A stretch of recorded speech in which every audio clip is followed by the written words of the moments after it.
What's going on, guys? Welcome back to the channel and welcome back to another episode of Greyman Operations. A very special episode. We are having the opportunity to interview Damian Enslin. Damian, thank you so much for taking the time. I really appreciate it.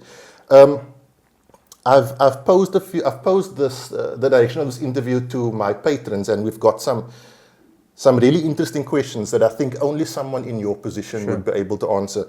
And let's not waste too much time and dive right into it.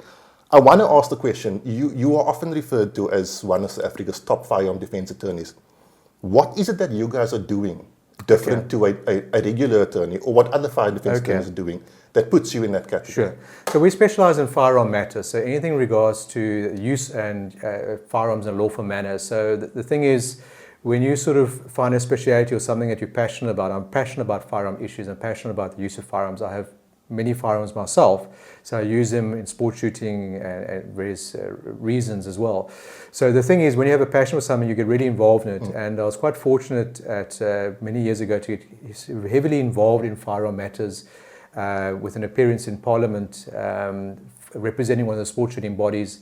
And I got really involved in lobbying Parliament and got involved in dealing with firearm issues across the board.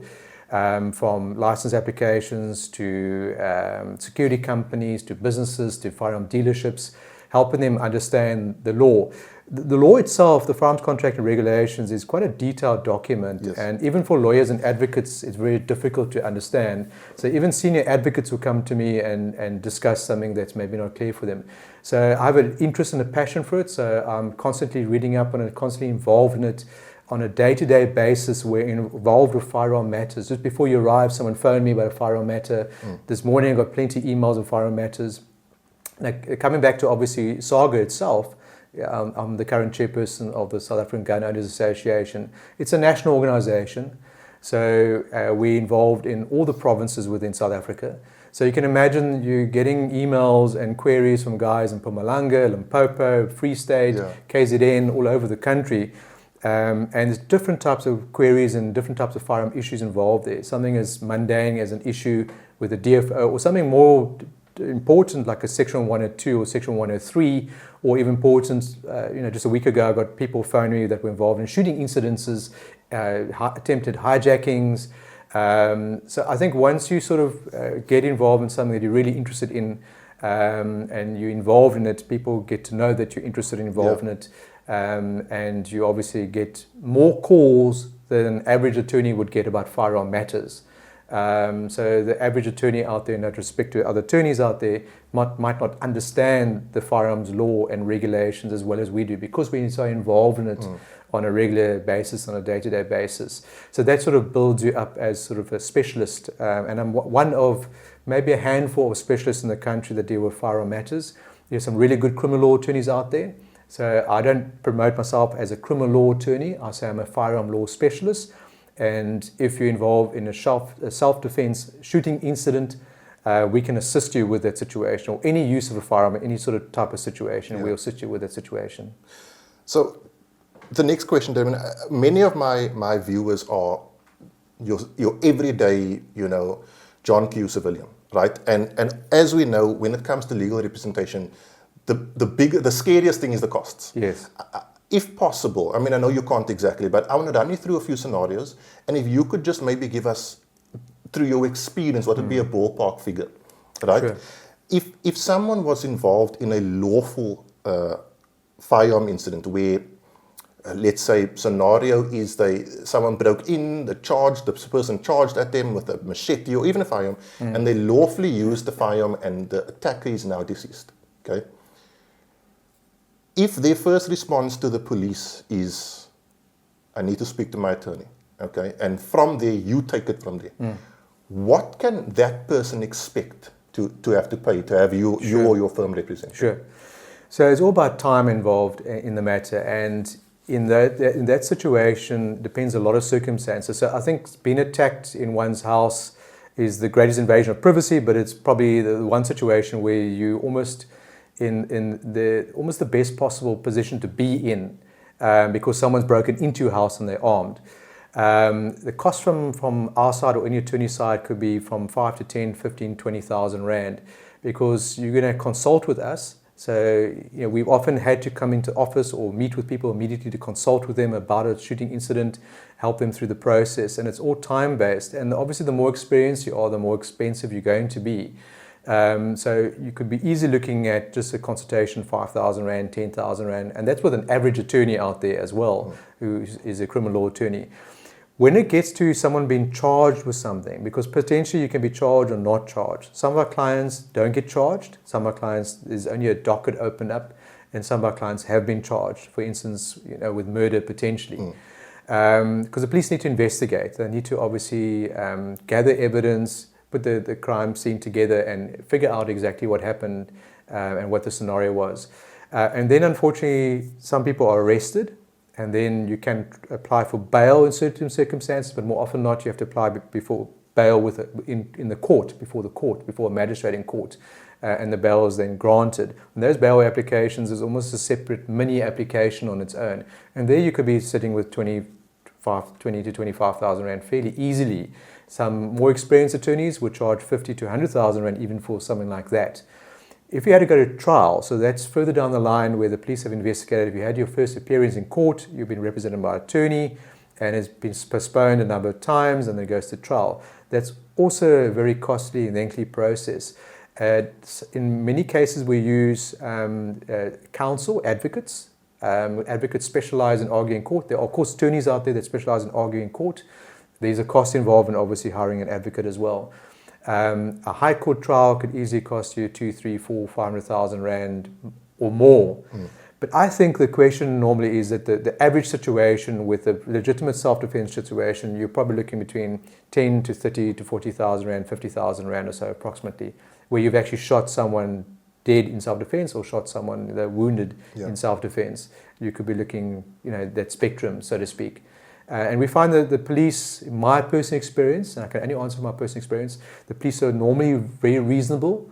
And if you give them a reasonable explanation, not on record, as to what happened, more than likely there's a good chance of you not being arrested immediately. So what often happens is we'll get called down to the police station the next day and go meet with the police and give them a bit more detail as to what happened, but not on the record. What I mean is not in a written statement format, is what I'm getting at. Because any written statement can be used against you in a court of law. Very similar to like the American Miranda rights. The police will actually say to you, you have a right to remain silent, right to an attorney being present, and they will give you a warning statement, warning you of your rights and that you have to appear in court. So you don't have to give them a written statement. But I think it is advisable to give them some sort of verbal indication of what happened. For instance, if someone's broken into your house, they're armed with a knife or gun, and you shoot them dead or in self-defense, they're wounded, just a reasonable explanation, say, I've been attacked in my house, the person was armed, and I've had to use my firearm in self-defense of my life or my family's life. That's a reasonable, so at least the police have some indication as to what happened. But then you can say, I reserve my right to file a written statement with my attorney down the line. And my personal experience is the police have always been reasonable in that situation. I said, fine, come and see us tomorrow, come and see us in 2 days' time once you consulted with your attorney. So we, best case scenario, let's say 30 to 40,000 Rand. Worst case scenario, we could be in $500,000 price range. Correct. And there's no real way of the civilian telling it. So this is something, telling which is going to be which. So this is something you kind of have to, you almost have to prepare for it ahead of time. Correct. And almost like mentally prepare for it, to understand this is what could happen. Yeah. And being the chairperson of SAGA, a lot of people ask me, is SAGA different to Firearms Guardian? Because they don't fully understand the difference. When someone signs up with SAGA, we know that SAGA is an NPO, so those donations is essentially what's funding it. What is SAGA doing behind the scenes that is assisting the firearm owner? Sure. So we're a national organization. So first of all, we represent many organizations as well. So there is close to 100 corporate members. So for instance, an organization like NatShoot, NAFU, CAPIOC, many associations, organizations are part of us. So our primary objective is to further firearm rights of law-abiding citizens in South Africa. We're protecting that right, that primary right to own a firearm for self-defense or sport shooting, hunting, collecting purposes, or business purposes as well. So that's one of our primary objectives. we're also obviously looking after individual members' issues, as I just indicated earlier, with queries and issues and delays with the processes as well. We're dealing with that as well. And we're also dealing with the police on a regular basis. So from all levels within the police, so all the way to the Minister of Police. So I've dealt with the Minister of Police before. I've met the National Commission before. I've met with police generals before. I've met with the Portfolio Committee on Police. I've met with Civilian Secretariat. So we're also meeting with various governmental organizations as well as the police at different levels, provincial levels as well. Each province within South Africa has organization or part of the police called FLASH, the Firearms, Liquor and Second-Hand Goods, and they obviously deal with provincial issues at a police level when it comes to firearms. So we are on a regular basis dealing with things across the board. So we are a national sort of representative body for many organizations, as well as you, if you have a situation. And furthermore, you are a non-profit organization. None of the trustees, including myself, earn a salary at all. We don't get paid salaries. And the only people the only running cost is actually the office itself, the operations, the office itself. Okay. Back to costs. In the event of someone, let's say, negligently losing their firearm, right? It's not a crime that's going to send someone to prison, but this person doesn't want to have, let's say, they went on a weekend away, and the place they went to doesn't have a safe. And the fireman, when he gets there, he puts his gun in the cupboard, and they're having merry old time, and he leaves, and he's left, and he's forgot his firearm there. Phones the accommodation, so we don't know where your firearm is. What are we talking about in terms of costs on your side? Because obviously, I would imagine that's where you more than likely come in, because this person isn't going to prison, but they don't want to lose their right to own a firearm. Yeah. What are we looking at then for that person? If I could just the experience, sure, and then the cost. So first of all, I would represent the process. I think I just want to deal with the process. If you've lost a firearm through theft or negligence, whatever, you don't have to give a written statement to the police. You just have to say to the police, the firearm has gone missing from this place around about this time, and obviously it falls under whatever local police station it is. There's actually a form that can be filled in, and in that form you can just stipulate exactly sort of the date and time and where it went missing and how it went missing. But don't commit yourself to a written statement, because as soon as you commit yourself to a written statement, that statement can be held against you. And many people panic in this situation. And yes, we have to report the loss of the firearm within 24 hours, but it doesn't mean you have to give them a written statement, because that written statement can be used against you. So the consequence of losing a firearm through negligence in those circumstances are that you can be declared unfit to possess a firearm. That's the consequence. So in terms of the Firearms Contra Act, there's a section 103 that can be held by the court. In most situations, if it's a first offence, and this happens to most people as a first offence, only happens to them once, you can do some discussions, you can have some sort of discussions or representations with the police officer concerned. The police officer concerned is very integral to the process, the investigating officer, and you can often gauge sort of their view of the matter. Often they say, look, it's out of their hands, it has to go to the captain of detectives, from there to go to the prosecutor. The prosecutor then makes a decision about whether to prosecute you.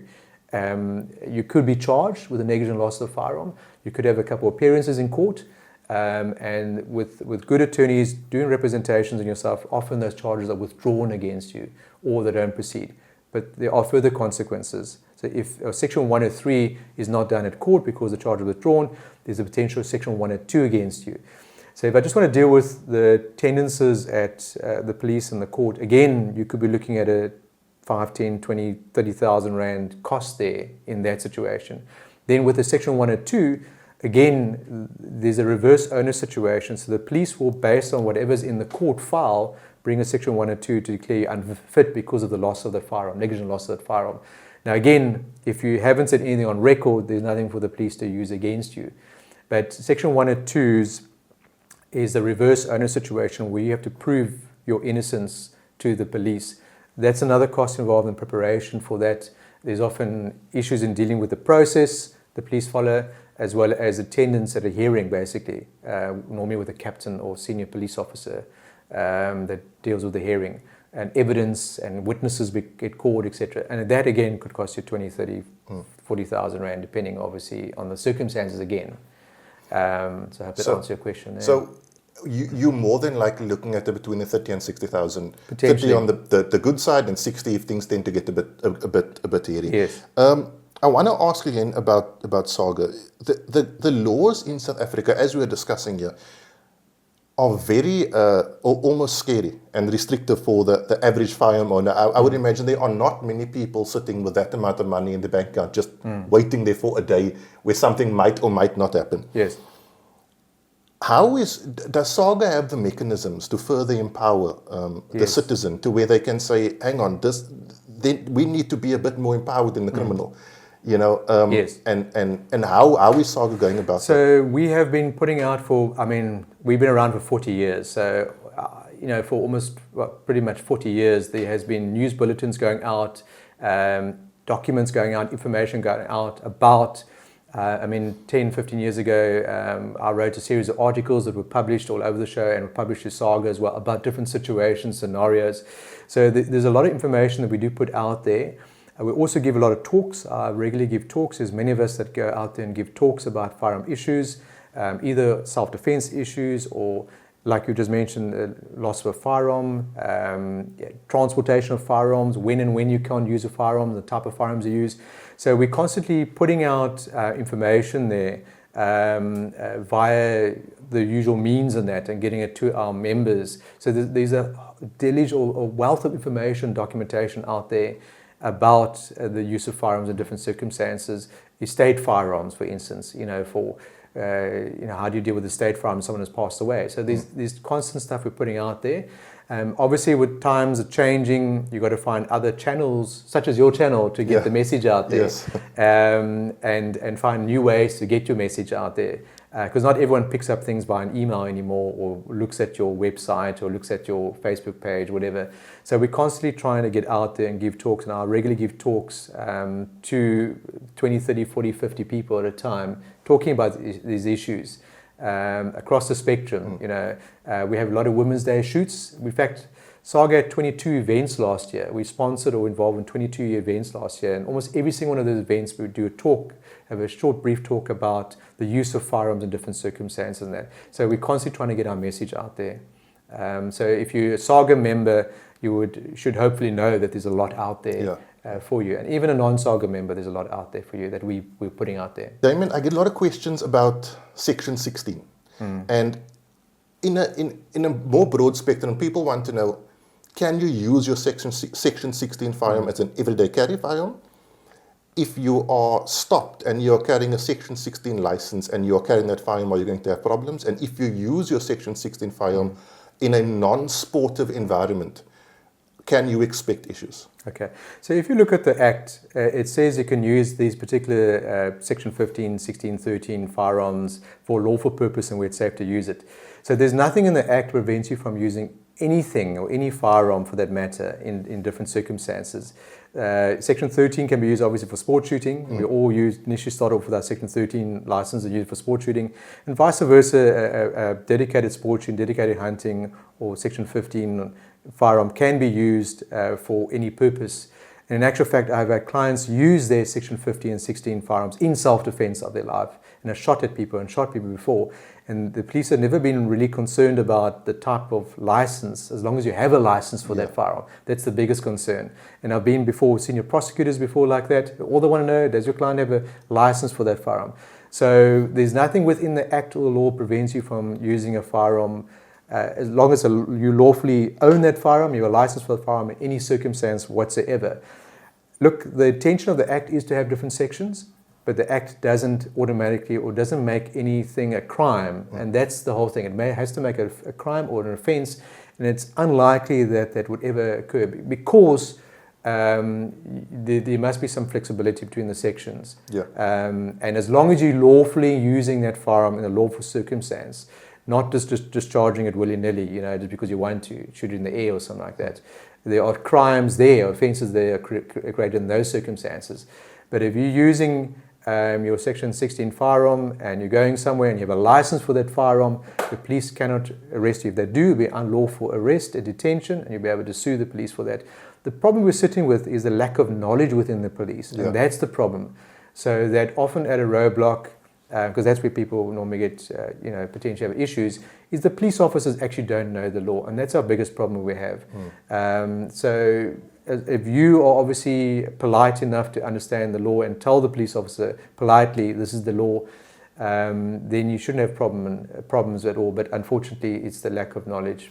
And then on the licensing, a lot of people are renewing their firearm licenses. And from the time that they renew it within the 90 days, but sometimes we have one follower here who's over a year has gone by. Yes. All he has is the receipt. Should he use or be stopped and his firearm checked? Is that receipt sufficient with his old expired license for him to avoid any issues? Yes, it should be. What I would recommend is what I do with my receipts. I have my DFO actually write on the receipt what firearm has actually been renewed. And you can even go one step forward. Some of the DFOs are quite helpful and they'll give you a printout to show that you've renewed the license. I also take a picture of my application when I renew it to have a picture. But the law is quite clear, is if you renew that firearm license in time, it automatically extends the original license that so-called expired until the date that it's dealt with. The problem again is our lack of knowledge within the police, in that we have had some people who have major issues and even in some circumstances arrested because the police don't understand that although the license card itself shows the expiry date, you have renewed it in time and here's your receipt. So it's a poor training again of the police, potential, it's an unlawful arrest again. But if you have your receipt and you renewed it in time, you're lawfully allowed to carry and use that firearm in multiple circumstances. The problem that sometimes comes is some firearm dealerships won't supply with ammunition because they look at their expired license. And I would then recommend, if you're going to go buy ammunition, take the license card with you and the receipt. And again, if hopefully you've made sure your DFO prints or fills in what license has been renewed, you shouldn't have a problem with the dealership either. And then with regards to the use of non-lethal, things like pepper sprays, these burner pepper ball guns and things like that. Yes. Using it lawfully, I'm not too concerned about. But what I want to know is if you are in maybe even a public space and you see someone assaulting a lady and you happen to have a pepper spray or one of these burner things and you shoot the assailant, the bad guy, but the victim also gets sprayed, which is very common. As the person trying to be the good guy, what can you expect? Okay, so I always say I did a medical course once, and I always say to people, you have to be so cautious because people can sue you for trying to save their life. I know. So yeah. Okay, so the first rule is anything you use must be used in legitimate self-defense of yourself or someone else. So the burners, the pepper spray, batons, tasers, whatever. So the scenario, as you've just indicated, is if you use it in the legitimate self-defense situation, no one could sue you. I mean, the person who has a bit of pepper spray in their eyes or part of the burner in their eyes, very uncomfortable obviously having that. But again, you've used it in legitimate self-defense. And if someone tries to sue you, you would say, I was acting in self-defense of someone else's life legitimately. I wasn't sort of acting in a criminal or negligent manner. Obviously, there's a different test for negligence in our law. So there's criminal wrongdoing and negligence. And negligence is a different test. When they have to convict you of a crime, it's beyond reasonable doubt, for instance. And then negligence in the civil test is on a balance of probabilities. So in some circumstances, like you mentioned, you could have negligence you use in the wrong manner, wrong way, and it causes harm to someone else, in that situation. Potentially there's for civil negligence there. But I think, again, your defense against anyone's civil claim will be, I acted in self-defense of you. I was trying to defend your life against an assailant, attacker. And it just happened that you were injured in this. Same as if you were using a firearm, if you can imagine, and somehow it overpenetrated or something and hit someone else behind, instant bystander. It's terrible to go through that, but you were trying to defend someone's life there. And would you say the costs of that would be similar to if this, let's say you defended this lady and she got some pepper spray in her eyes and it upset her and she wants to sue you and you're like, and would you get involved in something? We have got involved in situations, so people have literally phoned me and needed assistance with using pepper spray against some sort of criminal or whatever, and been threatened with civil damages and that, and we have got involved in that. And yes, it's a similar situation. Is We often have to consult with the police or go with the client to the police and explain the situation and negotiate with the police, the detectives involved. It's all time-based. It could be 5 or 10, 15,000 rand problem there. So yeah, it's a similar situation. It's just time-based, the amount of time you're putting into a matter. Some of those cases can be even more, than the norm, because it's more involved, so to speak. Yeah. And then I want to move to the opposite end of the spectrum.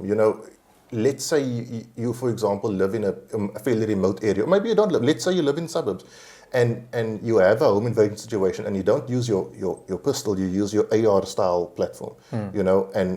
And maybe 4 guys break into your house. They were all armed, but you obviously ballistics will show this is in a 9mm cartridge situation here.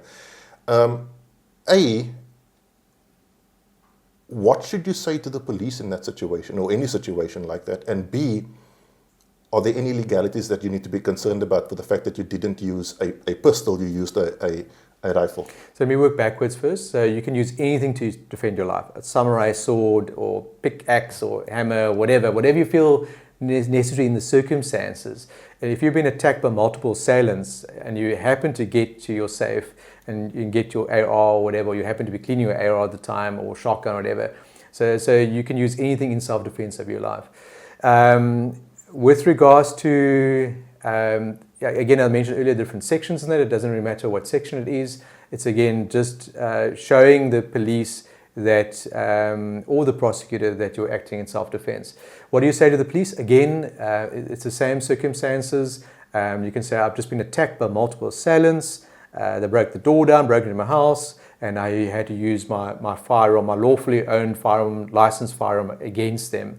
It doesn't really matter what type of firearm you use. You can imagine that if you were able to get to your AR quicker because you've got 10 guys attacking you, there sort of is more than enough evidence suggests that you needed that AR at the time. But even if you didn't, if you happen to have the AR close at hand, and that's the quickest thing you could use, or the most suitable thing to use, then that'll be fine for circumstance. And again, don't commit yourself to written statements. Say you want to consult with an attorney and go through the usual process of consulting with an attorney. Attorney can make representations for you with the detectives involved, prosecutor, etc., and try and sort of get the case withdrawn, basically, if there is a case open against you.